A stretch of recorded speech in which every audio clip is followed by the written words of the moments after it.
How to learn Arabic language এমন একটি বাক্য যার উপরে হাজারো ভিডিও আছে, তারপরেও 2025 সালে এসেও আমি কেন সহজে আরবি বলতে পারি না। বিভিন্ন লোকাল কোর্স থেকে অনেক আরবি শব্দ শিখেছি, কিন্তু তারপরেও কেন আরবিতে কথা বলতে পারি না। বাংলা যেভাবে কথা বলে আরবিতে কেন সেভাবে কথা বলতে পারি না। আমি আরবি লেখা থেকে পড়তে পারি, কিন্তু অর্থ বুঝতে পারি না কেন। এই সব কিছুর পিছনে মূল কারণ একটাই, নিয়ম কায়দা না জেনে আরবি ভাষা শিক্ষা। কারণ শব্দমালা যদি হয় আরবি ভাষার বডি, তাহলে নিয়ম কায়দা হবে তার কিডনি। আর ঠিক এই কারণেই আমরা আপনাদের জন্য নিয়ে এসেছি আরবি ভাষা শিখুন নামের এই কোর্সটি, যেখানে আমরা প্রতিদিন 2টা করে নিয়ম শিখবো এবং কমপক্ষে 20টা করে আরবি শব্দ শিখবো। আপনার যদি প্রত্যেকটা নিয়ম কায়দা আর প্রস্তুত শব্দ ভান্ডার মুখস্থ থাকে, তাহলে অল্প কিছুদিন যাওয়ার পর নিজে থেকেই একা একা বাক্য তৈরি করতে পারবেন ইনশাআল্লাহ। প্রত্যেক দিনের দেখানো নিয়ম কায়দা এবং শেখানো শব্দার্থগুলো খাতা বা নোটবুকে লিখে রাখলে আপনাদের ভবিষ্যতে কাজে লাগবে ইনশাআল্লাহ। আমাদের প্রতিদিন ঘুম থেকে উঠানে রাতে ঘুমাতে যাওয়া পর্যন্ত কিছুক্ষণ পর পর বলতে হয় এটা অমুক, ওটা অমুক, এটা কোথায়, ওটা কোথায়। আমাদের কথার মাঝে যে এটা বা ওটা ব্যবহার করে থাকি, এগুলোকে বলা হয় ইশারা বাক্য। তো বেশ, এই ইশারা বাক্য যদি আরবিতে ব্যবহার করতে চাই, তাহলে কিভাবে বলবো? ইশারা বাক্য 2 প্রকার, নিকটবর্তী ও দূরবর্তী। নিকটবর্তী ইশারার জন্য ব্যবহৃত হয় হাযা বা হাযিহি, আর দূরবর্তী ইশারার জন্য ব্যবহৃত হয় যালিকা বা তিলকা। আপনারা আবার এটা ভাববেন না যে হাযা অর্থ এটা এবং হাযিহি অর্থ ইহা, বরং হাযা অর্থ যেমন এটা বা ইহা এর যে কোনো একটা হতে পারে, তেমনি হাযিহি অর্থ যে কোনো একটা হতে পারে। যালিকা তিলকার ক্ষেত্রেও একই কথা। আচ্ছা, তো এই পর্যন্ত ছিল আমাদের আরবি ভাষা শিক্ষার 1 নম্বর কায়দা। আমি আপনাদেরকে আবার সংক্ষেপে বুঝিয়ে দিচ্ছি। ধরুন আপনি কোনো নিকটবর্তী জিনিস ইশারা করে আরবিতে বলতে যাবেন, তখন আপনাকে বলতে হবে হাযা অথবা হাযিহি। অথবা যদি দূরবর্তী কোনো জিনিস ইশারা করে বলতে চান, তখন আপনাকে বলতে হবে যালিকা অথবা তিলকা এর যে কোনো একটা।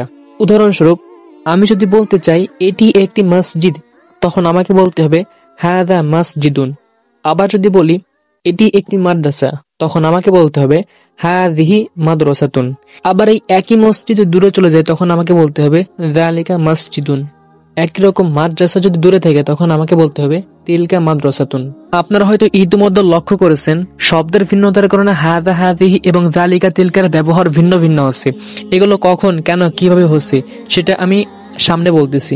তার আগে আসুন আমরা কয়েকটা আরবি শব্দ শিখে নিই, যাতে করে আমাদের আরবি বাক্য তৈরি করতে সহজ হয়। কুরসিয়ুন একটি চেয়ার, বাবুন একটি দরজা, জিদারুন একটি দেয়াল, অলামুন একটি কলম, বাইতুন একটি ঘর, মিসবাহুন একটি বাতি, সারিরুন একটি খাট, কুররাসাতুন একটি খাতা, মিস্তরাতুন একটি রুলার, হুজরাতুন একটি কামরা, সাব্বুরাতুন একটি ব্ল্যাকবোর্ড, হাকিবাতুন একটি ব্যাগ, তাওবিলাতুন একটি টেবিল, নাফিদাতুন একটি জানালা। আমি 8টি করে মোট 16টি শব্দকে 2 ভাগে ভাগ করেছি। আপনারা একটু মনোযোগ দিয়ে লক্ষ্য করলে বুঝতে পারবেন, এক পাশের 8টি শব্দের সবগুলোর শেষে গোলতা আছে, আর এক পাশের 8টি শব্দের শেষে কোনো গোলতা নাই। হ্যাঁ, এখান থেকেই শুরু হচ্ছে আমাদের 2 নম্বর কায়দা। আরবি সমস্ত শব্দগুলো 2 ভাগে বিভক্ত, 1 ভাগ মুজাক্কার আর 1 ভাগ মুয়ান্নাস। আরবি ব্যাকরণ গ্রন্থগুলোতে মুজাক্কার মুয়ান্নাস নিয়ে অনেক বিস্তারিত আলোচনা আছে। তবে মুজাক্কার মুয়ান্নাস চেনার একটা সহজ মাধ্যম হলো, যে সমস্ত শব্দের শেষে গোলতা থাকবে সেগুলোকে মুয়ান্নাস বলা হয়, আর যে সমস্ত শব্দের শেষে গোলতা থাকে না সেগুলোকে সাধারণত মুজাক্কার বলা হয়। এবার চলুন তাহলে যাওয়া যাক আমাদের মূল আলোচনায়। আমরা শুরুতে 1 নম্বর কায়দা জেনেছিলাম, আমরা যদি কোনো নিকটবর্তী জিনিসকে ইশারা করে বলতে চাই, তখন ব্যবহার করতে হয় হাযা অথবা হাযিহি। তেমনি ভাবে দূরবর্তী কোনো জিনিসকে ইশারা করে বলতে গেলে ব্যবহার করতে হয় যালিকা অথবা তিলকা। এখন এই হাযা অথবা হাযিহি এর মধ্যে হাযা মুজাক্কার এবং হাযিহি মুয়ান্নাস। ঠিক তেমনি যালিকা তিলকার মধ্যে যালিকা মুজাক্কার, তিলকা মুয়ান্নাস। আরো সহজ করে বুঝতে গেলে আমি বলতে পারি, যদি আমরা কোনো নিকটবর্তী জিনিসকে ইশারা করতে চাই এবং আমার ইশারাকৃত জিনিসটা যদি মুজাক্কার হয়, তখন আমি বলবো হাযা। উদাহরণস্বরূপ, আমি বলতে চাই এটি একটি মসজিদ। দেখুন, মসজিদুন এর শেষে গোলতা নেই, তাহলে বুঝতে হবে এটি মুজাক্কার শব্দ, তাহলে আমি ব্যবহার করব হাযা মসজিদুন। ঠিক তেমনি আমি বলবো এটি একটি মাদ্রাসা। দেখুন, মাদ্রাসাতুন, মাদ্রাসা এর শেষে গোলতা আছে, এই জন্য আমি বলবো হাযিহি মাদ্রাসাতুন। এখানে হাযা মাদ্রাসাতুন বললে ভুল হবে, তেমনি ভাবে হাযিহি মসজিদুন এটা বললেও ভুল হবে। আবার যদি আমি বলতে চাই ওটা একটি চেয়ার, দেখুন চেয়ারের আরবি শব্দ হলো কুরসিয়ুন, যেটা আমরা ইতিপূর্বে জেনেছি। কুরসিয়ুন এর শেষে গোলতা নাই, তাহলে ব্যবহার করতে হবে যালিকা কুরসিয়ুন। আবার যদি বলতে চাই ওটা একটি মাদ্রাসা, দূরবর্তী জিনিসকে ইশারা করতেছি, তখন মাদ্রাসা এটা মুয়ান্নাস শব্দ, তাহলে ব্যবহার করতে হবে তিলকা মাদ্রাসাতুন। চলুন তাহলে কিছুক্ষণ আগে আমরা যে 16টা শব্দ শিখেছি সেই 16টা শব্দ নিয়ে আমরা 16টা আরবি বাক্য গঠন করে ফেলি। ধরুন আপনি তো চেয়ারে বসে আছেন, তাহলে চেয়ারটা আপনার নিকটবর্তী আছে, তাহলে আরবিতে বলতে গেলে আপনি বলতে পারেন হাদা কুরসিয়ুন। আবার এই চেয়ারটা অনেক দূরে থাকলে আপনি বলতে পারেন যালিকা কুরসিয়ুন। আবার ধরুন আপনি একটা মাদ্রাসায় পড়তে গেছেন, তখন বলতে পারেন হাদিহি মাদ্রাসাতুন। আবার যখন মাদ্রাসা থেকে বের হয়ে চলে আসবেন তখন আপনি বলতে পারেন তিলকা মাদ্রাসাতুন। ধরুন আপনি আপনার বন্ধুর দরজার সামনে দাঁড়িয়ে আছেন, তখন আপনি বলতে পারেন হাদা বাবুন, এটি একটি দরজা। আবার যখন দরজা অনেক দূরে থাকবে বা আপনার বন্ধুর বাড়ি থেকে চলে আসতেছেন, তখন আপনি বলতে পারেন যালিকা বাবুন, ওটা একটি দরজা। আপনি আপনার বন্ধুর রুমের মধ্যে বা কামরার মধ্যে ঢুকে গেছেন, তখন আপনি বলতে পারেন হাদিহি হুজরাতুন। আবার যখন রুম থেকে বের হয়ে চলে আসবেন তখন বলতে পারেন তিলকা হুজরাতুন, উহা একটি কামরা বা রুম। আপনার বন্ধু আপনাকে ব্যাগ ভর্তি অনেক কিছু দিছে, তখন আপনি বলতে পারেন হাদিহি হাকিবাতুন। আবার যখন ব্যাগটা অনেক দূরে ছুড়ে মারবেন তখন বলতে পারেন তিলকা হাকিবাতুন। আপনি যদি আমাদের শেখানো কায়দাগুলো লেখার জন্য একটা কলম ক্রয় করেন দোকান থেকে, তখন আপনি বলতে পারেন হাদা কলামুন, ইহা একটি কলম। আবার যখন লেখালেখি শেষ করে কলমটা দূরে কোথাও রাখবেন তখন বলতে পারেন যালিকা কলামুন, উহা একটি কলম। লেখালেখি করতে হয় খাতার উপরে, আপনার কাছে একটা খাতা আছে, এখন বলতে পারেন হাদিহি কুররাসাতুন, এটা মুয়ান্নাস শব্দ।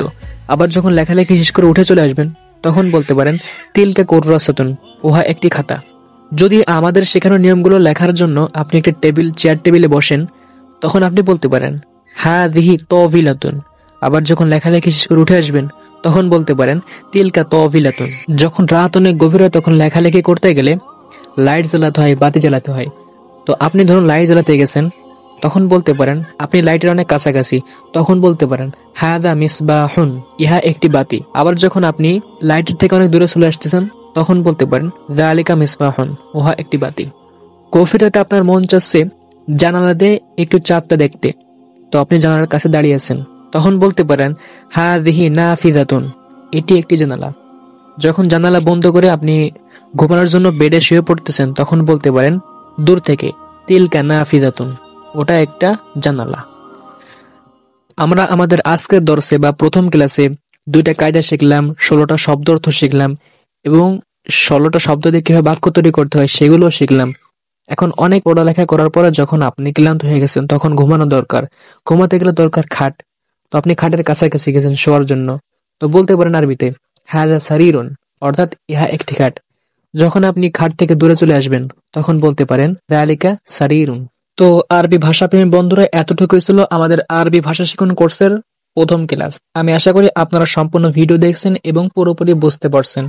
তারপরও যদি কারো কোথাও সমস্যা থাকে অবশ্যই কমেন্টে জানাবেন অথবা আমাদের সাথে যোগাযোগ করার চেষ্টা করবেন। এছাড়া আপনি যদি আরবি ভাষায় আরো দক্ষতা অর্জন করতে চান এবং প্রত্যেকটা নিয়ম কায়দা এবং অনেক শব্দার্থগুলো নিজের আয়ত্তে রাখতে চান, তাহলে আমি ডিসক্রিপশন বক্সে আজকের শেখানো নিয়ম কায়দা এবং প্রত্যেকটা শব্দ অর্থ সহকারে লিখে রাখবো, আপনারা সেখান থেকে নোট করতে পারেন। আর যদি বিশেষ করে আরবি হরফ উচ্চারণে কারো সমস্যা থাকে তাহলে আমাদের চ্যানেলে আপলোড করা প্রথম ভিডিওটা দেখতে পারেন, অবশ্যই আপনার উপকারে আসবে।